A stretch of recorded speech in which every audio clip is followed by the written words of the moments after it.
Flummoxed by fits, tying yourself up in knots over ties, bamboozled by button buffoonery. We're Happy Gentlemen, and in this video we'll give you a quick rundown of the 5 suit mistakes most men make and how to avoid them. 1.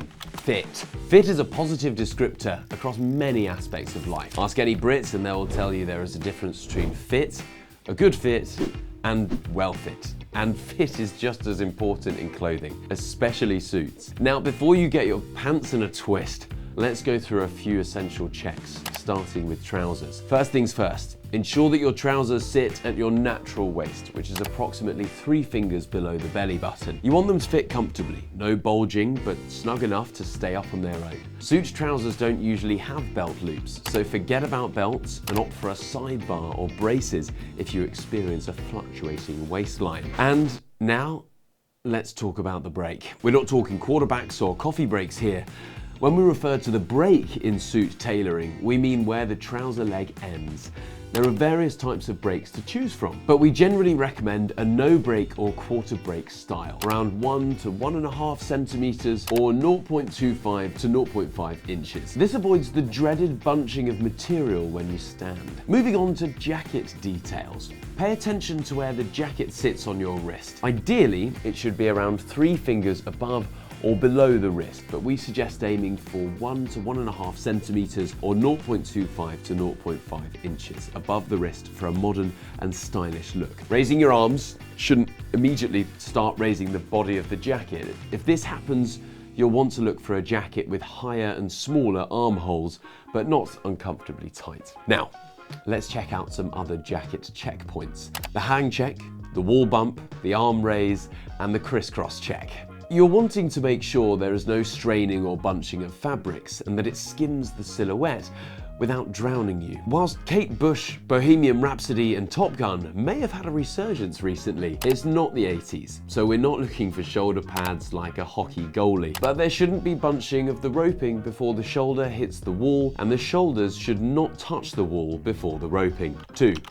Not removing stitches and labels. Second mistake is more of an oversight. Not taking off those shop stitches or brand labels. Don't be fooled, these stitches are practical, not fashionable. They're meant to keep the suit in shape while it's in the shop, so make sure to undo them before strutting your stuff. Also, remove any garish shop branding tags. Use a seam ripper or small scissors to cut the thread and gently pull it out. We don't want any accidentally suit mutilation here. When in doubt, consult your local tailor or dry cleaner for assistance. They've got your back. Literally. 3. Tie length and width. The tie. Classic accessory that can make or break a suit ensemble. We've all seen those scenes in films where the main man has to pick a tie and has a couple of options, but ultimately has to ask his female companion for the final say. That's not always an option, so these next points should help avoid any tie-related drama. Standard ties are typically 58 to 60 inches long, but you might need a longer or shorter tie depending on your height or torso length. When tied, the tip of the tie should graze your waistband, with the front and back blades being roughly the same length. Tuck the back blade through the tie loop or hold it with a tie pin. Remember, don't tuck it into your shirt. That's a no-no if you want a seamless, classy look. One tip for picking a tie that ties in with your suit is making sure the widest part of your tie matches the widest part of your lapel. That is usually the diamond type shape near the bottom of the front blade of the tie and usually around your collarbone for the lapel. Now, which tie should you choose? For formal events like weddings, stick to solid colours, or subtle patterns like stripes or small dots. Black tie occasions call for a bow tie, unless you want to be a rebel. In that case, just stick to a black tie. Literally. For any other event, feel free to express yourself with bolder colours or patterns. If your tie stands out from your suit, use other accessories in similar colours to tie it all together. Remember, your tie should complement your suit and shirt, not clash with them. Avoid overloading your look with too many colours and patterns. 4.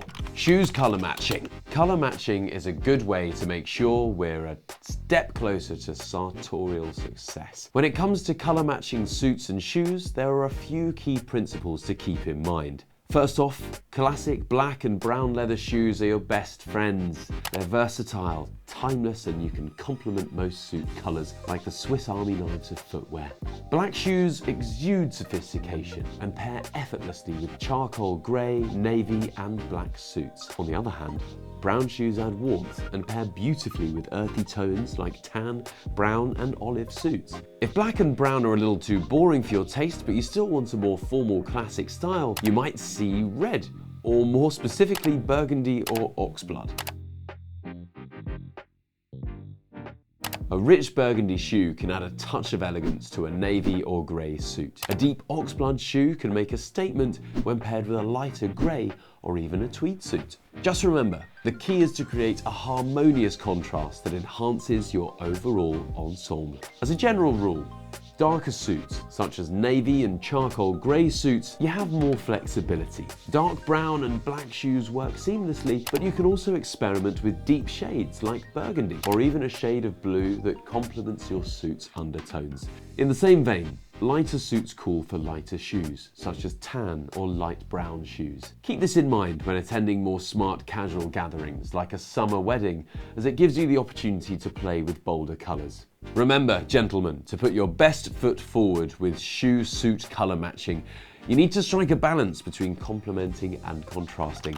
5. Bottom button rule. The notorious bottom button rule. A common pitfall among men wearing suits. When wearing a 2-button suit, button only the top button. It's unfashionable to button the bottom one. And if you have a 3-button suit, the general rule of thumb is starting at the top, sometimes, always, never. This also applies to waistcoats. Now, you might wonder what's wrong with the bottom button? Well, there are several reasons why leaving it unbuttoned is the norm. Legend has it that this trend originated in Britain with King Edward VII, who loved his food and drink, thus requiring a little extra room in his suit. However, it could also be attributed to suits largely replacing riding jackets among men. Yes, back in the day, suits were athleisure. Not sure Adidas or Under Armour agree. Being a lot less free than our modern day sweatshirts, having all the suit jacket buttons fastened restricted movement, felt uncomfortable and caused material bunching. Hence, unbuttoning the bottom button became more common practice. Now, onto our second button blunder, forgetting to unbutton your jacket when sitting down. As mentioned before, not unbuttoning the bottom button can lead to bunching, discomfort, and restricted movement when sitting. Since we want our suits to fit perfectly when standing and walking, the slight protrusion of the stomach while seated can make the suit appear and feel too small. To avoid this fashion faux pas, simply unbutton your jacket as you sit and rebutton it when you stand up again. Voila! You look like a true suit connoisseur. Congratulations. So, gentlemen, remember these tips and tricks to master the art of suit wearing, from the fit of your trousers and jacket to tie selection, shoe pairing and button etiquette. Attention to these details will elevate your style game and exude confidence in any formal or semi-formal setting. Now, go forth and suit up with flair. Thank you for watching. If you liked any of the suits shown in the video, you can check the description box for more details and links. Don't forget, of course, to like and subscribe to our channel for more men's suit tips and updates. That's all from us for today.